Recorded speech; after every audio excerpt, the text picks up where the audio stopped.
الراجل دوت اسمه مهافير سينج، بيعشق المصارعه، كان بطل في المصارعه الرومانيه، بس اسم مهافير تقيل شويه فاحنا هنسميه عبد الغفور. وكان نفسه يخلف ولد ويكون بطل مصارعه زيه، بس خلف بنت وقال مش مشكله نخلف تاني ويكون ولد ان شاء الله. وكل واحد في القريه ابتدى ينصحه وينصح مراته، واللي قالت لمراته اكلي بقره سودا، المهم تكون سودا، شويه زبله حمام على شويه بتنجان، وتاكلها بايدك الشمال مش اليمين عشان تخلفي ولد. وعم الحاج دوت قال لجوزها خلي الخميس للخميس وانت فاهم بقى، بس اهم حاجه الخميس بس، طول الاسبوع بلاش، هو الخميس. ولما جه وقت الولاده خلف بنت تاني، وقال البنت زي الولد ما هيش كمالة عدد، واستسلم للامر الواقع. وبقى كده بتوع القريه عشان ما يطلعوش نفسهم غلطانين، الست اللي نصحتها قالت تلاقيها اكلت جاموسه مش بقره. وعم الحاج دوت قال انا قلت له امسك نفسك طول الاسبوع وخليها يوم الخميس بس، ازاي اعتبر الايام كلها خميس. بعد كده عم عبد الغفور دوت قال ان هو بيحب بناته جيتا وبيتا، بس الولد هو اللي هيحقق له حلمه يكون خليفته في المصارعه. وعدت السنين ومراته خلفت بنت تالته، وبعد كده خلفت بنت رابعه، وبقى ابو البنات، وخلاص اتنازل عن حلمه انه يخلف ولد ويحقق له حلمه في المصارعه. وشال كل الصور اللي معلقه على الحيطه وكانه بيشيل احلامه في صندوق. هو بيحب بناته جدا، بس هو كان عاوز يحقق حلمه اللي اتحرم منه، بس ربنا ما أردش. وفي يوم راجعين البيت لقوا ان في ناس جايين يشتكوا ان ولادهم اتضربوا. قال له بصوا مضروبين ازاي، راح ضارب ابن اخوه. قال له بتضربهم ليه؟ مراته ردت عليه قالت له لا دي جيتا وبيتا هم اللي ضربوه. واعتذر للناس والناس مشيت، وقال لبناته قولوا لي ضربتوهم ازاي. بناته قالوا له انهم بعد ما شتموا ضربوهم وقعوهم على الارض، وشرحوا له ضربوهم ازاي. هو كان فاكر ان هو مخلف بنتين، بس طلعوا بنتين ب 100 راجل، وعرف ان هو مخلف رجاله برضه. قال لمراته ان هو طول السنين ديت كان نفسه يخلف ولد عشان يجيب ميداليه ذهبيه لبلده، بس البنت كمان ممكن تجيب ميداليه ذهبيه لبلدها. وقال لها ان النهارده البنات هيكون همهم الوحيد المصارعه. وبعدها مراته قالت له هتبوظ حياه عيالك عشان تحقق حلمك. قال لها اديني فرصه سنه واحده بس، مالكيش دعوه بالموضوع دوت، ولو فشلت هقفل على حلمي طول حياتي. ودخل على بناته قال لهم جهزوا نفسكم الساعه 5 الفجر عشان هخرجكم واكلكم حلويات على الصبح.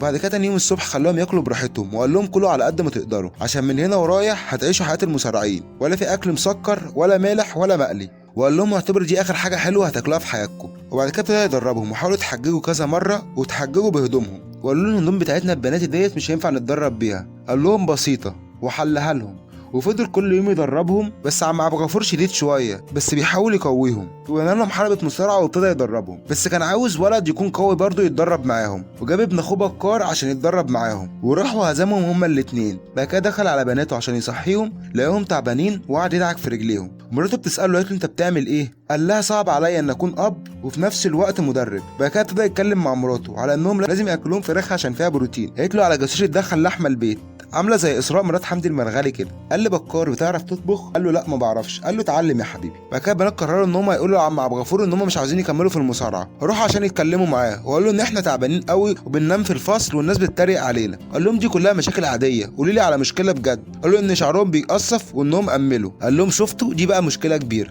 وليها حل. جاب لهم الحلاق تاني يوم عشان يحلق له. قال له احنا اسفين، احنا هنتدرب كل يوم ومش هنسيب من المصارعه تاني. قال الحلاق احلق يا ابني. وبناته جيتا وبيتا اتفقوا عليه، بقى يبوظوا المنبه بتاعه، بقى يخسروا قاصدين من ابن عمهم بكار. هو مبقاش عارف يعمل معاهم ايه، لحد لما جه يوم فرح واحده صاحبتهم، راحوا من غير لما ابوهم يعرف. ابوه ما عرف وبكار كان بيرقص، وعم عبد الغفور راح مديله قلم رجعوا راجل تاني. وبعدها كانوا مع العروسه بيشتكوا من ابوهم. قالت لها على الاقل ابوك كان عاوز يعمل لكم مستقبل، انا تميت ال 14 سنه وهتجوز واحد عمري ما شفته وهخلف واعيش حياتي افضل اخدم فيهم وبس، والدكم عاوز يعمل لكم مستقبل ويعمل لكم حياه كريمه عشان تقدروا تعيشوا حياه افضل. ورجعوا البيت وعرفوا ان ابوهم عاوز مصلحتهم، وابتدوا يتدربوا من نفسهم حتى قبل ما ابوهم يصحى، وابتدوا يكونوا اقوى وكسبوا ابن عمهم بكار. ابوهم تاني يوم خدهم ووداهم مسابقه بجد عشان جيتا تشارك فيها. تشارك اشتراك لسه هتشترك، يلا حبيبي انزل اشترك تحت. بس المنظمين بتوع المسابقه ما كانوش عايزين يشتركوا. بعد كده هما ماشيين المنظمين فكروا مع بعض، قالوا بنت هتصارع هيجي من وراها عائد كبير والناس هتيجي تتفرج على بنت بتلعب مصارعه. بعد كده رجعوهم تاني، اختارت اقوى واحد فيهم وابتدت تتصارع معاه وعملت ماتش كويس جدا بس خسرت، والناس ابتدت تحترمها وتقدرها، واعتذرت لابوها على الخساره ديت ودول الفلوس اللي كسبتها. بعد كده بالليل جيتا جت سالت ابوها، قالت له المسابقه الجايه امتى؟ انا مستعده. واختها هي كمان بقت بتلعب وابتدت تكسب بطولات، وعم ابو غفور ابتدى يجمع بطولات تانية على الحيطه. بعد كده عم ابو غفور ابتدى يدرب جيتا عشان المسابقه الوطنيه للمبتدئين. المبتدئين، وكسبت المسابقه الوطنيه وهزمت كل اللي كان بينافسها وخدت المركز الاول. بعد كده دخلت على المسابقه الثانيه البطوله الدوليه للمبتدئين وبرضه كسبتها وقدرت تاخد المركز الاول برضه. وكبرت جيتا وكبر حلم ابوها معاها، وابوها في ظهرها بيساندها وبيدربها كل يوم. كسبت البطوله الوطنيه للمحترفين. بعد كده بكار قال له خلاص كده بقى يا عمي، جيتا حققت حلمك وجابت لك الميداليه الذهب. قال له كل سنه بقى في ميداليه وطنيه ذهب، عايزين ميداليه بطوله العالم لنفسها ولبلدها. وجت جيتا قالت له ان هي لازم تنضم لمعسكر المنتخب وتتدرب هناك بس مع مدرب تاني، وتعرف على المدرب بتاعها بس هو مدرب كفته ولا بيفهم حاجه. وعم غفور قال له ان بنتي لو اتدربت كويس هتقدر تاخد الميداليه الذهب وانا اللي كنت بدربها. راح مدرب كفته نده على جيتا وقال لها اتدربي كويس، مين الحمار اللي كان بيدربك قبل كده؟ ابوها رجع يدرب بيتا عشان تاخد الميداليه الذهب في البطوله الوطنيه، وكانت بتتدرب بجد واخده الموضوع بجد. جيتا اتشدت للحياه الجديده بتاعتها، كانت مقضيها خروجات ومفيش نظام اكل،